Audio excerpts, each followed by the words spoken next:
Hello বন্ধুরা, অনু village cooking চ্যানেলে আপনাদের অনেক স্বাগত জানাই। আজকে একটি রেসিপি নিয়ে চলে এসেছি। আপনারা তো নিম কুড়ি নাম শুনেছেন, দেখতেই পাচ্ছেন আমি অনেকগুলো নিম কুড়ি তুলে এনেছি। কি সুন্দর নরম তুলতুলে ছোট্ট নিম কুড়ি, এগুলো আজকে আপনাদেরকে ভেজে দেখাবো। এই নিম কুড়ি দিয়ে অনেকে চচ্চড়িও রান্না করে খেতে পারেন কিংবা ঝালেও খেতে পারেন। আমি আজকে ভাজা রান্না করে আপনাদেরকে দেখাবো। নিমকুড়ি থেকে বিভিন্ন রেসিপি হয়ে থাকে, আপনাদেরকে আমি ভেজে রান্না করে দেখাবো। তা আপনার ভিডিওটি রেসিপিটি প্রথম থেকে শেষ পর্যন্ত দেখতেই থাকুন, স্কিপ না করে দেখবেন। ভালো লাগলে লাইক করবেন এবং শেয়ার করে সাবস্ক্রাইব করে দেবেন। যে সকল নতুন বন্ধুরা আমার ইউটিউব চ্যানেলে এখনও নতুন, আমার আগে রেসিপি পাওয়ার জন্য চ্যানেলটিকে আগে সাবস্ক্রাইব করে নেবেন এবং ফেসবুক থেকে দেখলে ফেসবুক পেজটিকে ফলো করে দেবেন। এখন আমি রান্না শুরু করে এসেছি, উনুন জ্বালিয়ে নিচ্ছি। দেখতেই থাকুন আমি কেমনভাবে নিমকুড়ি পাতা ভাজছি। বন্ধুরা দেখতেই পাচ্ছেন আমি প্রথমে উনুন জ্বালিয়ে নিচ্ছি, কড়াইও বসিয়ে দিয়েছি। কড়াইটাকে জাস্ট হালকা গরম করে নিচ্ছি। একটু অল্প করে আমি তেল দিয়ে দিলাম। তেলটাকে কড়াইতে চারদিকে আমি ফ্রাই করে দিচ্ছি। এখন তেলটা গরম হয়ে গেছে, দেখতেই তো পাচ্ছেন। এরপর আমি নিমকুড়িগুলোকে ধুয়ে রাখা নিমকুড়িগুলোকে আমি দিয়ে দিচ্ছি। এখন বসন্তের দিন, প্রথমে বসন্তে সিজনে ফাল্গুন মাসে নিমকুড়ি পাতা খেতে হয়। ফাল্গুন চৈত্র মাসে যে কোনো। আমি এরকম নেড়ে নিচ্ছি। এখন দিয়ে দিচ্ছি অল্প করে স্বাদ মতো নুন, আর দিয়ে দিচ্ছি হলুদ অল্প করে। বেশি দিইনি কারণ গন্ধ লাগবে, তার জন্য আমি বেশি দিইনি। এইভাবে আমি তেল দিয়ে নিমকুটাকে ভালো করে ভেজে নিই।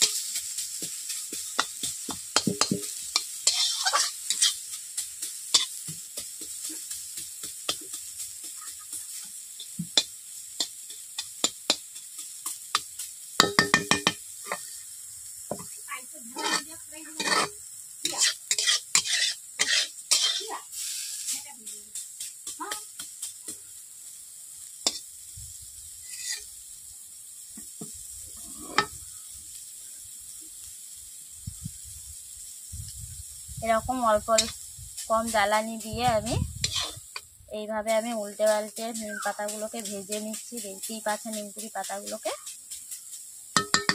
দেখতেই পাচ্ছেন আমি একদম অল্প আঁচ দিয়েছি। আপনারাও এইভাবে অল্প আঁচ দিয়ে ভেজে নেবেন।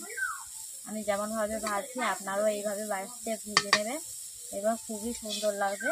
যারা যারা নিম পাতা খেতে চান তারা এইভাবে ভেজে নেবেন।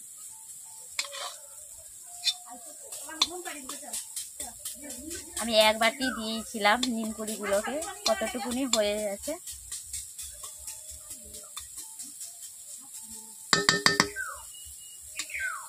এইভাবে আমি উল্টে দিচ্ছি আবারও, দেখতেই পাচ্ছেন।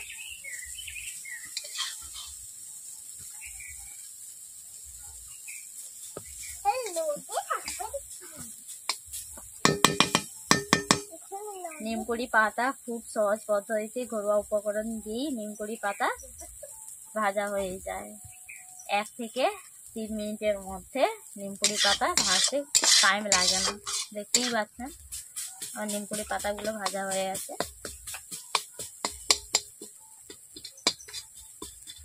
বন্ধুরা দেখতেই পাচ্ছেন নিমকুড়ি পাতাগুলো আমার ভাজা ভাজা ঝুরঝুরি ভাব হয়ে গেছে। দেখতেই পাচ্ছেন একদম চিপু চিপু ভাব হয়ে গেছে।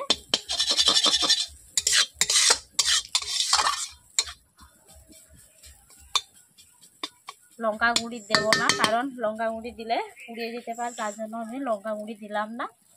আপনারা যদি খেতে চান তাহলে ভেজে লঙ্কাকে মেখে খেয়ে নেবেন।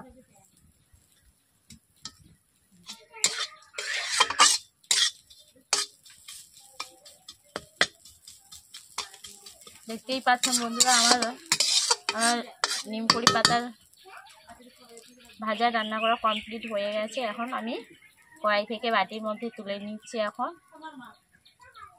নিমকুড়ি ভাজাটি কেমন লাগলো তা কমেন্ট করতে ভুলবেন না।